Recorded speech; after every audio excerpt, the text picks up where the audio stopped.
പ്രിയപ്പെട്ട ഗുഡ്നസ് പ്രേക്ഷകരെ, മനസ്സ് നിറഞ്ഞെന്ന പ്രോഗ്രാമിലേക്ക് ഏവർക്കും യേശുവിൻ്റെ നാമത്തിൽ സ്വാഗതം. ഇന്ന് നമ്മോടൊപ്പം ഉള്ളത് മേപ്പുറത്ത് ടോമിച്ചൻ എന്ന് പറയുന്ന സഹോദരനാണ്. അദ്ദേഹം ആലപ്പുഴ ജില്ലയിലെ ചങ്ങനാശ്ശേരി ഡയസിസിൽപ്പെട്ട വൈശംഭാഗം ഇടവകാംഗമാണ്. വളരെ ചെറുപ്പകാലം മുതലേ ദൈവത്തിൻ്റെ വലിയ കൃപ, അദ്ദേഹത്തിൻ്റെ മാമോദിസായിലൂടെ ലഭിച്ച വരപ്രസാദങ്ങളെ അതിൻ്റെ പൂർണ്ണതയിൽ വളർത്തുവാൻ ഉതകുന്ന സാഹചര്യങ്ങൾ സൃഷ്ടിച്ച് പ്രതികൂലങ്ങളിലും അനുകൂലങ്ങളിലും ദൈവസാക്ഷിയാകാൻ സാധിച്ചതും സുവിശേഷ പ്രചാരണത്തിന് വേണ്ടി അദ്ദേഹത്തിൻ്റെ തീക്ഷ്ണതയും നമുക്ക് ശ്രവിക്കാം. അതിനായി എല്ലാവരെയും ഒരിക്കൽ കൂടി വൈശംഭാഗത്തുള്ള അദ്ദേഹത്തിൻ്റെ ഭവനത്തിലേക്ക് ഞാൻ സ്വാഗതം ചെയ്യും.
മനസ്സ് നിറഞ്ഞെന്ന പ്രോഗ്രാം ഗുഡ്നസ് ടി വി കാണാറുണ്ടോ?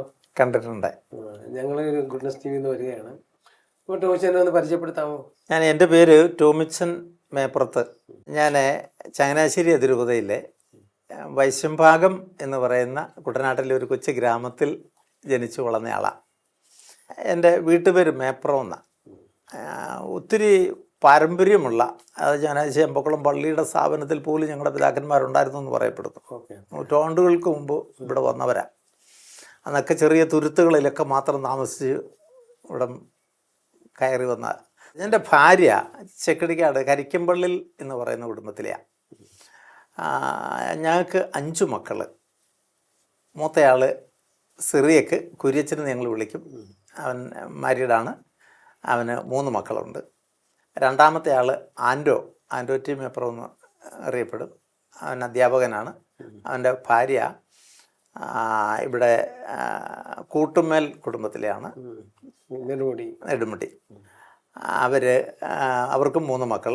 അവർ രണ്ടുപേരും അധ്യാപകരാണ്. മൂന്നാമത്തെ മകൻ അച്ഛനാണ്. അച്ഛൻ ചങ്ങനാശ്ശേരി രൂപതയ്ക്ക് വേണ്ടി ഇപ്പം തിരുവനന്തപുരം കാര്യവട്ടം പള്ളിയിലെ ഇടവക വികാരിയും കഴക്കൂട്ടത്ത് സെൻറ്റ് പോൾ യൂത്ത് സെൻറ്ററിൻ്റെ ഡയറക്ടറുമാണ്. അങ്ങനെ അച്ഛൻ്റെ ശുശ്രൂഷ അങ്ങനെ പോകണം. 4ാമത്തെ മകള് BSc നഴ്സിംഗ് കഴിഞ്ഞു. അവളെ ഇടുക്കിയിൽ കെട്ടിച്ചിരുന്നു. പക്ഷേ അവളുടെ ഹസ്ബൻഡ് എൻജിനീയറാണ്. അവർ ബാംഗ്ലൂർ ആയതുകൊണ്ട് അവരിപ്പം തൽക്കാലം ബാംഗ്ലൂരിലാണ് താമസം. 5ാമത്തെ മകള് ടീച്ചറാണ്. അവളെ ചമ്പക്കുളത്ത് കെട്ടിച്ചു. അവിടെ ഹസ്ബൻഡ് സൗദിയിലാണ്. അവർ രണ്ടുപേരും ഇപ്പം സൗദിയിലാണ്. അതാണ് എൻ്റെ കുടുംബ പശ്ചാത്തലം. ഈ ടോമിച്ചൻ ഇതുപോലെ ഒരു വചന ശുശ്രൂഷയിലും അതോടൊപ്പം തന്നെ മറ്റുള്ളവർക്ക് ഫോർമേഷൻ കൊടുക്കുന്ന കാര്യത്തിൽ വളരെ ശ്രദ്ധിച്ചിട്ടുള്ള ഒരാളാണെന്നാണ് ഞാൻ മനസ്സിലാക്കിയിരിക്കുന്നത്. അപ്പോൾ അതനുസരിച്ച് ഈ ശുശ്രൂഷകളൊക്കെ ആരംഭിക്കാൻ സഹായകമായ ബാക്ക്ഗ്രൗണ്ട് എന്ന് പറയാമോ? ബേസ് എന്ന് പറയുന്നത് എൻ്റെ മാതാപിതാക്കളുടെ ബേസാണ്. എൻ്റെ അപ്പൻ ഒരു വിശുദ്ധനായിരുന്നെന്ന് പറയാം. അത്രയും രാത്രിയുടെ യാമങ്ങളിൽ ഉറക്കെ വേദപുസ്തകം വായിക്കുമായിരുന്നു. അമ്മച്ചിയൊക്കെ എന്ന് വഴക്ക് പറയും, ബാക്കിയുള്ളവരെങ്കിലും കിടന്ന് ഉറങ്ങട്ടെ എന്ന് പറഞ്ഞ് വഴക്ക് പറയും. പക്ഷേ എന്നാലും വെച്ചാൽ നിർത്തത്തില്ല. അനേക വീടുകളിൽ ഇത് കേൾക്കും. രാത്രി 12:30 ആലപ്പുഴയിൽ നിന്ന് വരുന്നൊരു ബോട്ടേ ഞങ്ങളുടെ ഇവിടെ യാത്രയ്ക്കൊക്കെ ഉള്ളൂ. അന്ന് ഈ രാത്രി 12:30 ഇതിലേ പോകുന്നവർ അക്രൈസവർ പറയും, അന്തോനിയാപ്പിള ഈ ഉണർന്നിരിപ്പുണ്ടെങ്കിൽ പേടിക്കണ്ട, പള്ളി വരുന്നിടം വരെ അന്തോനിയാപ്പിള ജോലികൾ വായിക്കുന്നത് കേൾക്കാം.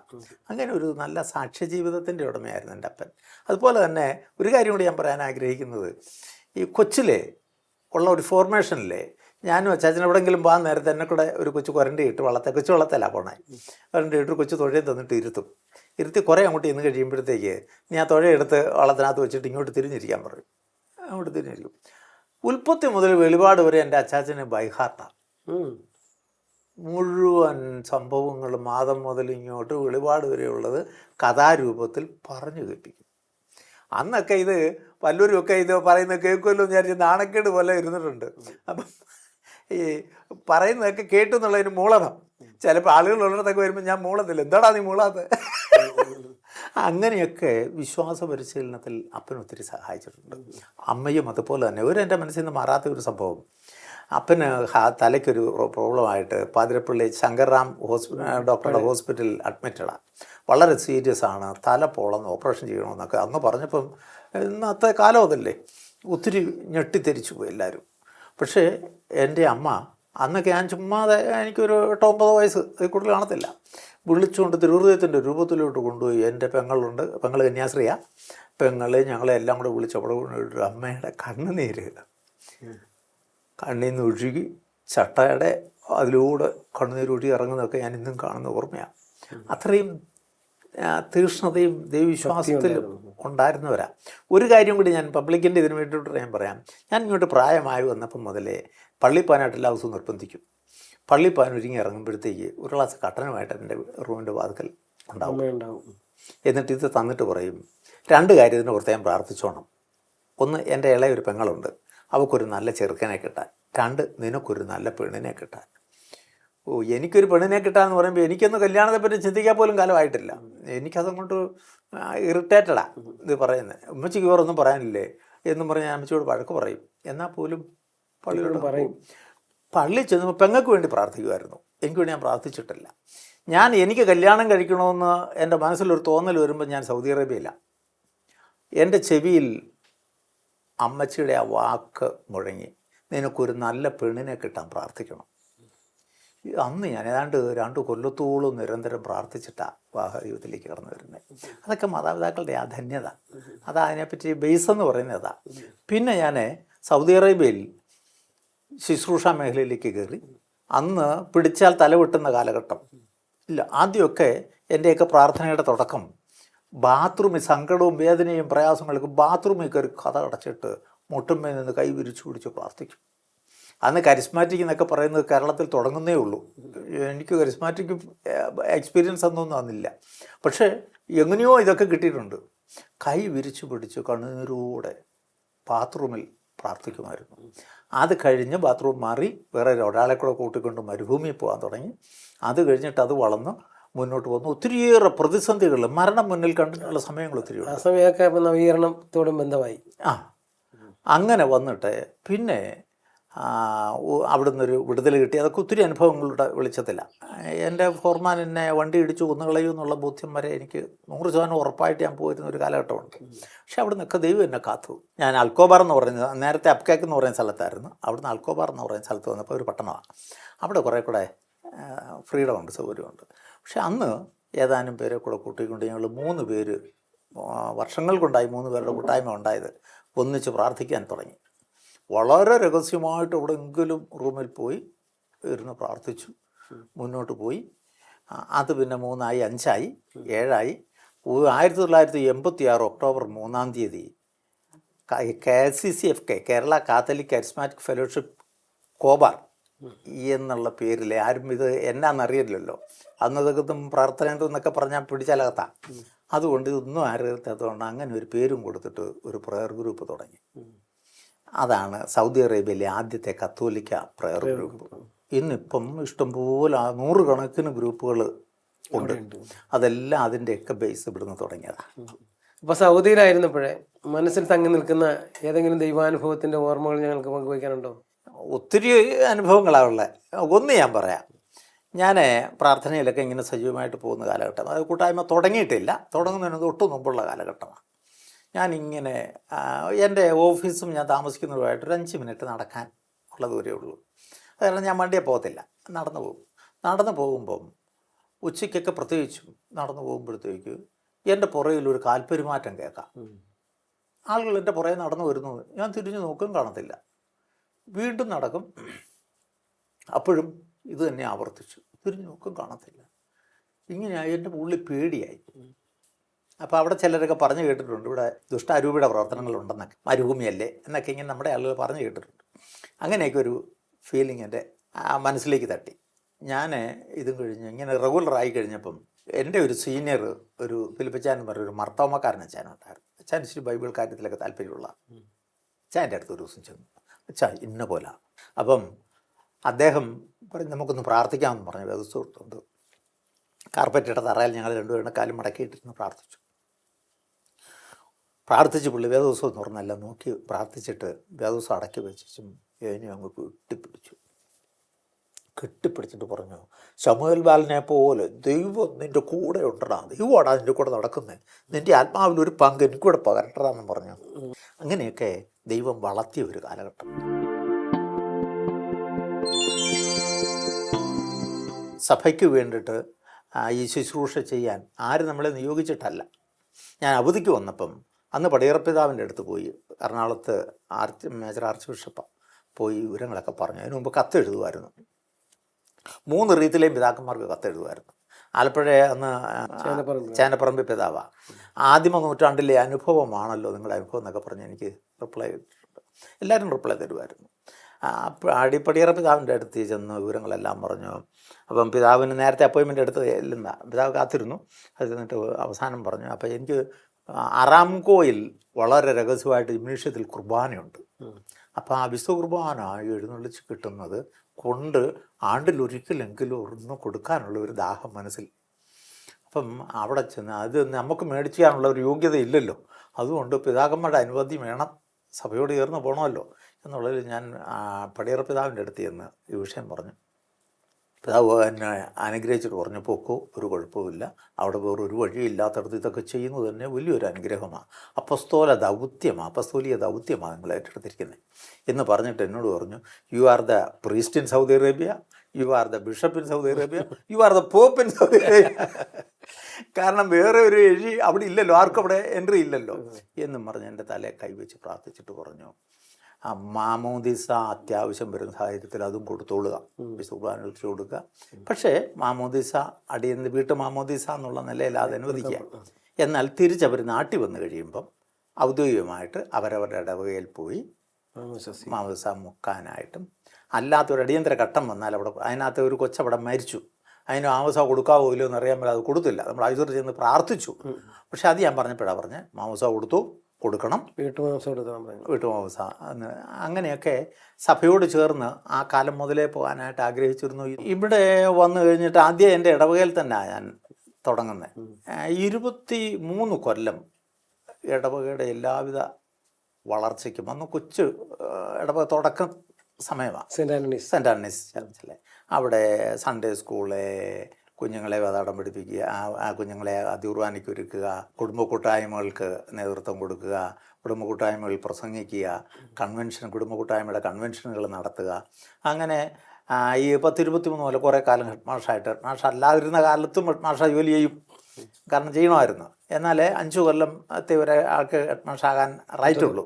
അതുകൊണ്ട് വേണമെങ്കിൽ കണ്ടിന്യൂ ചെയ്യാം. ഞാൻ 5 കൊല്ലം ആയപ്പോഴത്തേക്ക് ആ പദവിയിൽ നിന്ന് മാറി. പക്ഷേ ആ ശുശ്രൂഷകൾ തുടർന്നുകൊണ്ടിരുന്നു 10-23 കൊല്ലം രായും പകലും ഇടവകയ്ക്ക് വേണ്ടിയിട്ടും. ഒപ്പം ഈ കാലഘട്ടത്തിൽ ലൂയിസ് വെള്ളാനിക്കൽ അച്ഛൻ ഒരു ധ്യാനിപ്പിക്കാൻ ഞങ്ങളുടെ പള്ളി വന്നു.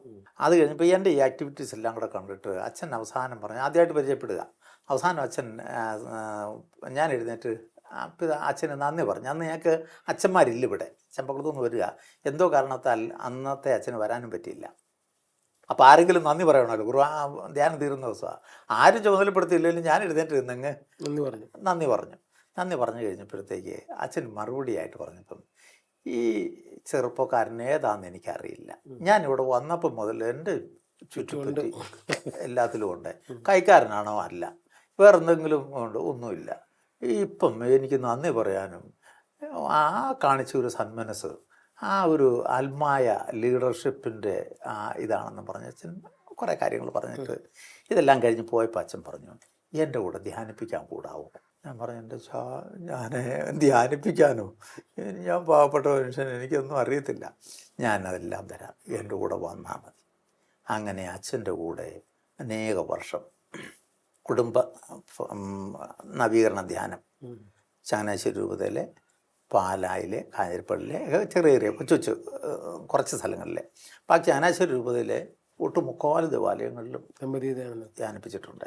ഒരിക്കൽ ഞാൻ ചങ്ങനാശ്ശേരി, അത് ഞാൻ എടുത്ത് പറയാൻ കാരണം ചങ്ങനാശ്ശേരി കത്തീഡ്രൽ പള്ളിയിൽ ധ്യാന പ്രസംഗം കഴിഞ്ഞിറങ്ങി വന്നപ്പം ഒരച്ചായൻ എന്നെ ഒന്നും വെട്ടിപ്പിടിച്ചു പറഞ്ഞു, എൻ്റെ ഓർമ്മയിൽ മധുബായിൽ കയറി നിന്ന് പ്രസംഗിക്കുന്ന ആദ്യത്തെ അൽമാനാണ് കേട്ടോ.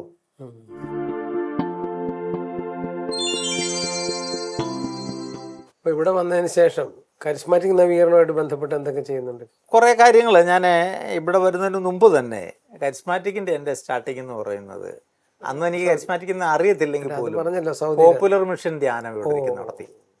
ഡിവൈനിലെ അച്ഛന്മാർ വന്നിട്ട് പോപ്പുലർ മിഷൻ ധ്യാനം നടത്തി. അന്നൊക്കെ എൻ്റെ നല്ല ചെറുപ്പമാണ്, ചമ്പക്കുളത്താണ്.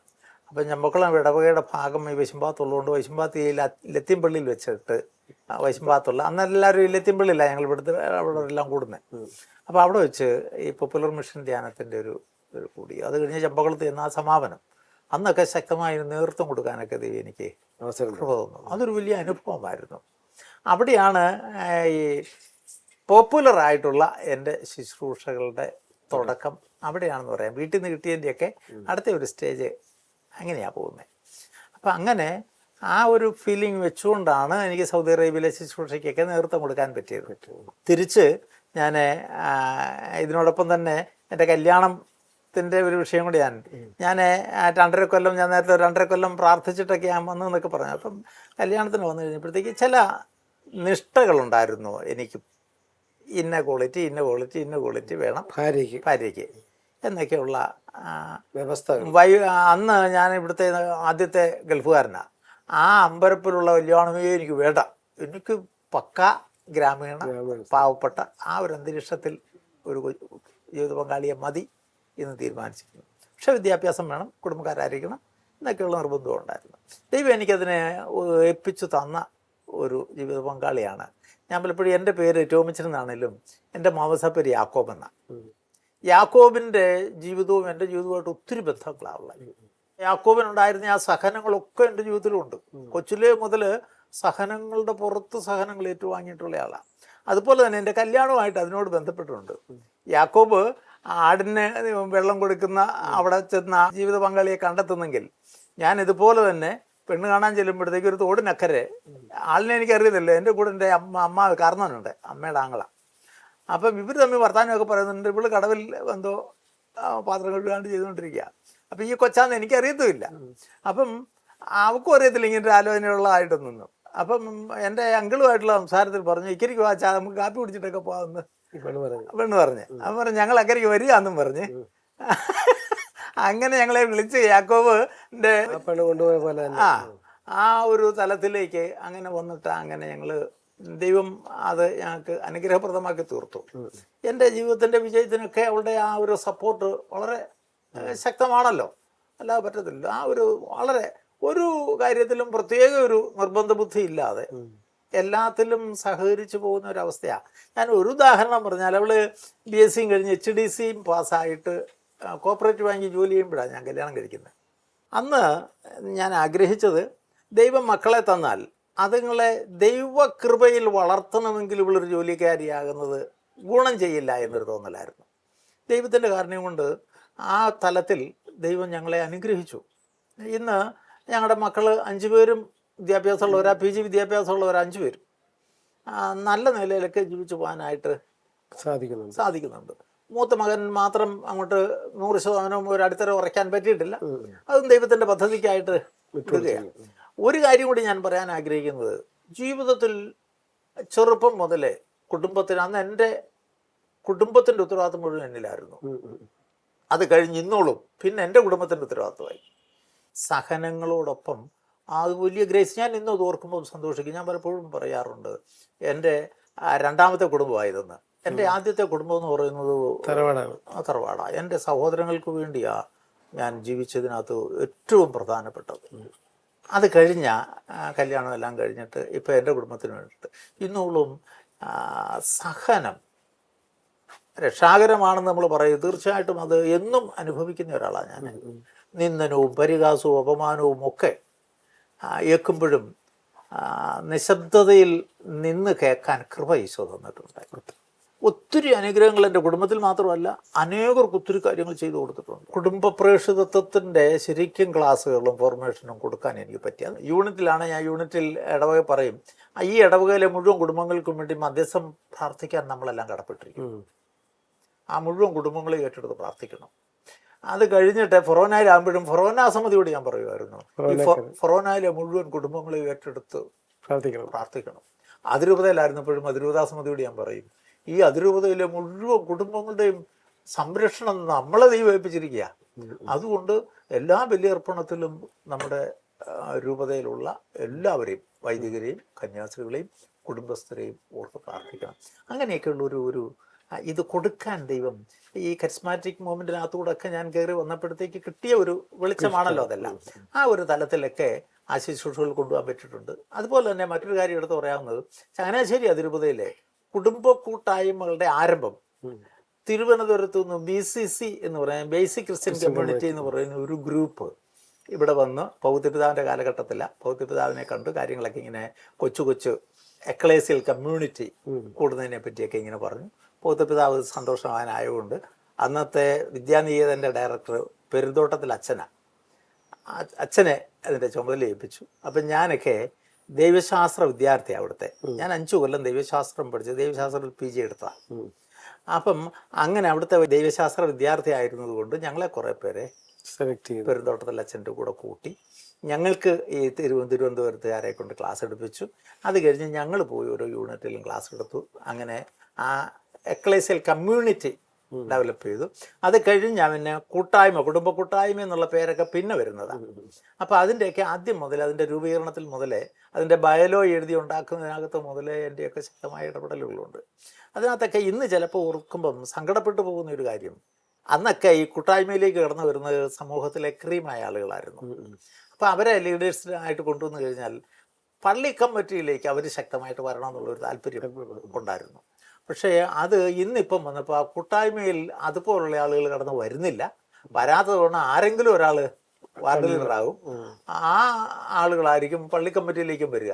അത് കാരണം പള്ളിയുടെ പ്രവർത്തനങ്ങളിലൊക്കെ ആ നല്ല ആളുകളുടെ നല്ല സ്പിരിച്വൽ ലാക്കും കാഴ്ചപ്പാടുള്ളവരുടെ പോരായ്മകളും അതിനകത്തൊക്കെ അനുഭവപ്പെടുന്നുണ്ട്. ഇപ്പോഴും ഞാൻ പറഞ്ഞത് രൂപതയായിട്ട് ബന്ധപ്പെട്ടിട്ട് ഇപ്പോഴും കുടുംബ കൂട്ടായ്മയുടെ അതിരൂപത എക്സിക്യൂട്ടീവിൽ ഞാനുണ്ട്.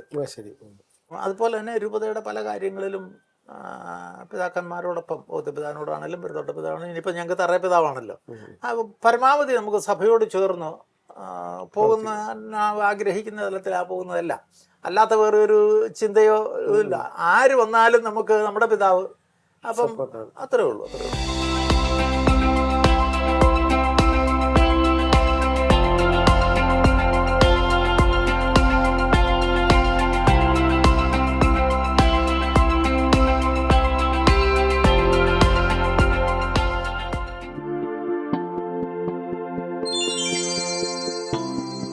എൻ്റെ ഭാര്യയുടെ പേര് നിമ്മി എന്നാണ് ഞങ്ങൾ വിളിക്കുന്നത്. ത്രേസ്യാമ്മ എന്നാണ് മാമോദീസ പേര്. ഞങ്ങളുടെ ജീവിതത്തിലെ ഇവള് ഞാൻ മുമ്പേ പറഞ്ഞ പോലെ എൻ്റെ ജീവിതത്തിൽ ഒരു അനുഗ്രഹത്തിന് കാരണമാണ്. കുടുംബത്തിൽ വന്നിട്ട് കല്യാണം കഴിഞ്ഞു കുറച്ച് ദിവസം കഴിഞ്ഞപ്പം ഭർത്താവ് ഗൾഫിലേക്ക് തിരിച്ചു പോയി. പിന്നെ മാതാപിതാക്കളുമായിട്ട് ജീവിച്ചു. ഞങ്ങൾ ഇടയ്ക്കൊക്കെ സൊസൈറ്റിയിൽ ജോലിക്ക് പോകുമായിരുന്നു. അത് കഴിഞ്ഞ് പിന്നെ മക്കളില്ലായിരുന്നു. ഞങ്ങൾ 2-3 വർഷം ഇടയ്ക്കിടയ്ക്ക് 6 മാസം കൂടുമ്പോഴത്തേക്കും പക്ഷെ നാട്ടിലേക്ക് വരുമായിരുന്നു.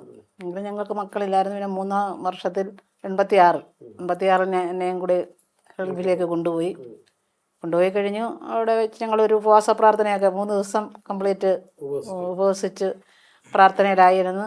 ഞങ്ങൾക്ക് അവിടെ തന്നെ ഒരു ദേവദാസൻ പറഞ്ഞായിരുന്നു, ഇങ്ങനെ മക്കളുണ്ടാകും, ഒരാൺകുഞ്ഞിനെയും കൊണ്ട് പോകത്തുള്ളൂ എന്നൊക്കെ പറഞ്ഞു. അപ്പം ഞങ്ങൾ പ്രാർത്ഥിച്ചു. അപ്പം അങ്ങനെ ഗർഭിണിയായി. പിന്നെ എന്നെ നാട്ടിലേക്ക് തിരിച്ച് ഇങ്ങോട്ട് കൊണ്ടുപോകും. പിന്നെ ഇവിടെയായിരുന്നു എല്ലാ കാര്യങ്ങളും. അത് കഴിഞ്ഞ് പിന്നെ ഞാൻ പോയിട്ടില്ല അങ്ങോട്ട്. പിന്നെ ഇവിടെ താമസിച്ച് അത് കഴിഞ്ഞ് പിന്നെ ഇവനെ പ്രസവിച്ച് കഴിഞ്ഞ് പിന്നെ ചാച്ചൻ കുറച്ച് നാളും കൂടെ കഴിഞ്ഞപ്പോഴത്തേക്കും ഒരു 88 ചാച്ചൻ തിരിച്ച് നാട്ടിലേക്ക് പോന്നു. അപ്പം പിന്നെ ഞങ്ങൾ ഒന്നിച്ച് താമസമായി. പിന്നെ ഞങ്ങൾക്ക് ഈ മോന് 2 വയസ്സാകുമ്പോഴത്തേക്കും 2ാമത്തെ മകനുണ്ടായി. അത് കഴിഞ്ഞ് 2 വയസ്സ് രണ്ടാമന് 2 വയസ്സായപ്പോൾ 3ാമനും ആയി. പിന്നെ അങ്ങനെ 2 വയസ്സ് വ്യത്യാസത്തിൽ 4ാമത്തെ ഒരു മകളും 5ാമത്തെ ഒരു മകളും കൂടെ അങ്ങനെ 5 മക്കൾ. നമ്മുടെ വൈദികൻ ഇപ്പോൾ തിരുവനന്തപുരത്ത് പള്ളിയിലെ ഇടവക വികാരിയാണ്. ഇതിനോടൊപ്പം കഴക്കൂട്ടത്തും യൂത്ത് സെൻറ്റർ, ജോൺ പോൾ സെക്കൻഡിൻ്റെ യൂത്ത് സെൻറ്ററിൽ അതിൻ്റെ ചാർജുണ്ട്. കഴിഞ്ഞ വർഷം ഇവിടെ കരോൾ ഗാന മത്സരത്തിന് അച്ഛൻ്റെ പള്ളിയിൽ നിന്നാണ് ആദ്യം തുടക്കമെന്ന് എനിക്ക് തോന്നുന്നു, ചങ്ങനാശ്ശേരി ഡയസസിൻ്റെ. അപ്പം കരോൾ ഗാന മത്സരത്തിനൊക്കെ അച്ഛനും അവിടുത്തെ കുറേ പേരും കൂടെ ഒക്കെ പങ്കെടുത്തായിരുന്നു. ഫസ്റ്റൊന്നും മേടിച്ചില്ലെന്ന് തോന്നുന്നു ഞാൻ. അപ്പോൾ അച്ഛനങ്ങനെ ശുശ്രൂഷയിൽ നന്നായിട്ട് പോകുന്നു. ഈ 5 മക്കളുമായിട്ട് ഇവിടെ വളർന്നു വരുമ്പോൾ നിങ്ങളിവിടെ പൊതുവെ ഇപ്പൊ കുടുംബാസൂത്രണം ആൾക്കാരൊക്കെ പറയുന്നുണ്ടോ? അന്ന് ഞങ്ങൾ മൂന്നാമനെ പ്രസവത്തിന് പോയപ്പം തന്നെ അവിടെ ഡോക്ടേഴ്സും ഒക്കെ നിർബന്ധിച്ചു, അങ്ങനെ നിർത്തണം, അങ്ങനെയാണ് ഇങ്ങനെയാണെന്നൊക്കെ പറഞ്ഞ് അന്നേരപ്പോഴത്തേക്ക് ഞങ്ങൾക്ക് മക്കളില്ലാതിരുന്നപ്പം ആർക്കും ഒന്നും ചെയ്യാൻ സാധിച്ചില്ലല്ലോ. അപ്പോൾ അങ്ങനെ ആണെന്നുകൊണ്ട് ഞങ്ങൾ ഏതായാലും അതിന് തയ്യാറാകത്തില്ല എന്ന് പറഞ്ഞു. അപ്പം ഞങ്ങളുടെ പിന്നെ ആരും ഞങ്ങളെ നിർബന്ധിക്കാനൊന്നും വന്നിട്ടില്ല. അങ്ങനെ 5 മക്കളെ 3 പേരെ, അത് കാരണം ആ സമയം കൊണ്ട് മെഡിക്കൽ കോളേജിലായിരുന്നു 3 പേര്, ആൺപിള്ളേരെ 3 പേര്. അത് കാരണം പിന്നെ പ്രൈവറ്റിൽ സഹൃദയ ഹോസ്പിറ്റലിലേക്കാണ് പെൺപിള്ളേരെ 2 പേര് അവിടെയായിരുന്നു.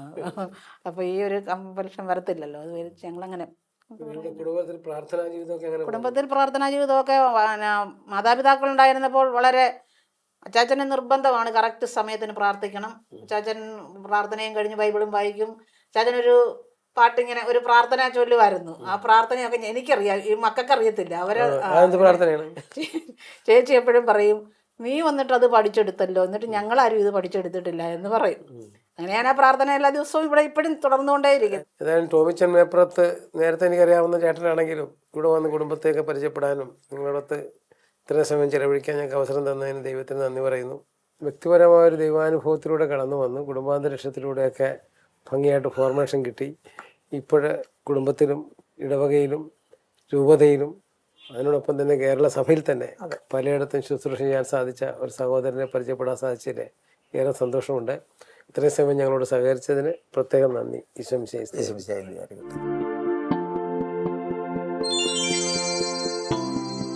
പ്രിയമുള്ളവരെ, ഇത്രയും സമയം നമ്മൾ ടോം ചാനലിലൂടെ പല കാര്യങ്ങളും കേട്ടു. അദ്ദേഹത്തിൻ്റെ വ്യക്തി ജീവിതത്തിലെ വളരെ ചെറുപ്പകാലം മുതൽ സന്നിവേശിത വരപ്രസാദം ഒരു വ്യക്തിയിൽ, ഒരു വിശ്വാസിയിൽ എങ്ങനെ വളരാം, അതെങ്ങനെ സഭയുടെ നവീകരണത്തിനും ഇടവകയുടെയും വിശേഷ കുടുംബത്തിൽ തന്നെ സാക്ഷ്യമാകുന്നത് എങ്ങനെയെന്ന് നമ്മൾ കേട്ടു.